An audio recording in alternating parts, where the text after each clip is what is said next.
Chag Sameach, Happy Purim.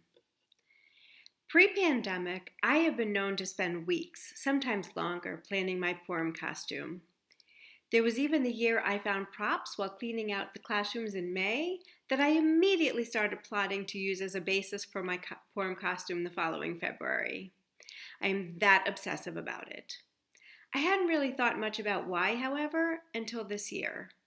As we have spent so much of this year with half of our faces hidden behind masks when in public and our lower two-thirds hidden from view on Zoom, I've been giving this a lot of thought lately.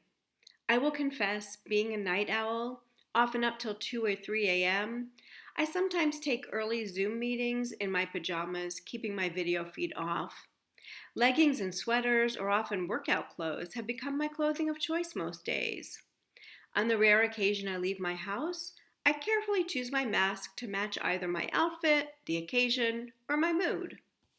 Now, you may think this is all a little superficial. However, as we will learn from the Megillat Esther, the Book of Esther, which we read on Purim, clothing can mask what lies beneath the surface, concealing what is essential. But it can also reveal the nature and status of those wearing the clothing and give us insight into who they truly are and what will happen to them. I would also suggest that if we examine what the garments worn by the three main characters in the Esther story are, and what they can tell about each, we can learn some important lessons about ourselves in the process. At the beginning of our story, Esther keeps her Jewish identity hidden. In many ways, keeping a secret is like wearing a mask. We cannot reveal a truth about ourselves, and that affects us. Exactly how much depends on the nature of the secret. Esther dons a different kind of mask when she goes unbidden to see Ahasuerus. In chapter 5, verse 1, we read, "Now it came to pass in the third day that Esther put on her tilbash malchut and stood in the inner court of the king's house." Most English versions translate tilbash malchut as royal apparel. However, a verse in the Babylonian Talmud, Tractate Megillah, helps us understand this phrase a little differently. "And it came to pass on the third day that Esther clothed herself in royalty." It should have said Esther clothed herself in royal garments. Rather, this alludes to the fact that she clothed herself with a divine spirit of inspiration. Rabbi Dr. Norman Cohen wrote, "Esther's royal garments gave her a facade of power and authority that was necessary as she presented herself publicly. The royal garments, made up of beautiful robes, a train of pure gold, and the finest of ornaments, may have masked the anxiety she must have felt as she stood in the inner courtyard, waiting for the king to extend his scepter, inviting her to approach his throne. Nevertheless, the clothing both symbolized her position as queen and underscored the new identity she had assumed. She now acted forcefully, as befits both the queen of the palace and the leader and protector of her people." This makes a lot of sense to me. Numerous behavioral studies have documented how our clothing affects our attitude and our behavior. We simply behave differently when we're all dressed up as opposed to when we're wearing jeans and a t-shirt. I wonder how much of my comfortable pandemic wardrobe choices are an effort to mask the anxiety and discomfort I feel as the isolation stretches on.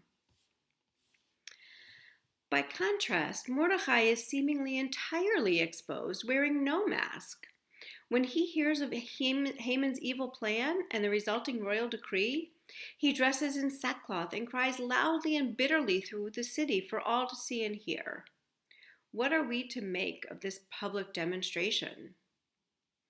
Later in chapter 6, King Ahasuerus asks Haman what he should do for a man he wishes to honor. Haman responds, "Let royal garb which the king has worn be brought, and a horse on which the king has ridden, and on whose head a royal diadem has been set. And let the attire and the horse be put in the charge of one of the king's noble courtiers. And let the man whom the king desires to honor be attired and paraded on the horse through the city square, while they proclaim before him, 'This is what is done for the man whom the king desires to honor.'" The king tells Haman to do exactly that for Mordecai. These verses point to Haman's mask. It seems clear from these verses that Haman views himself as worthy of wearing the king's royal attire. He likely covets not only the clothing, but all that it represents. However, after he is forced to parade Mordecai through the city, we're told in verse 12, Haman hurried home, avel v'chafui rosh, his head covered in mourning. Simply put, Haman is shamed and disgraced. The same word is used in chapter 7, verse 8, following Esther's revelation that it was Haman who sought the death of all the Jews. Ufnei Haman chafu. Haman's face was covered. Ironically, Haman is described as wearing, literally covered in, his shame, though in reality, his shame was uncovered. Megillat Esther is all about revealing and concealing. In this context, we see that even God is masked, concealed from our view. Why is God not mentioned in the Book of Esther? Did God abandon us, or is there a bigger truth here? We see a level of self-reliance and self-determination exhibited by the Jews in this text, perhaps as a result of God's absence from the narrative. On the surface, it seems that Purim is simply an escape from reality, one moment in which we can set aside the monotony of the everyday and don fanciful masks and costumes. Everything is turned on its head on Purim. Even gender roles are ignored, and men and women often dress up as the other. Yet, in a deeper way, Purim provides us with the hope that the garments we put on that seem only to mask our present realities can instead reveal our potential for change and our ability to bring happiness and fulfillment to our lives. May the masks we wear help to conceal any chaos, anxiety, or difficulty that these days bring, and provide strength and inspiration for us to bring light and joy to our lives and to the world. Ken Yehi Ratzon, may this be God's will. Chag Sameach and Shabbat Shalom.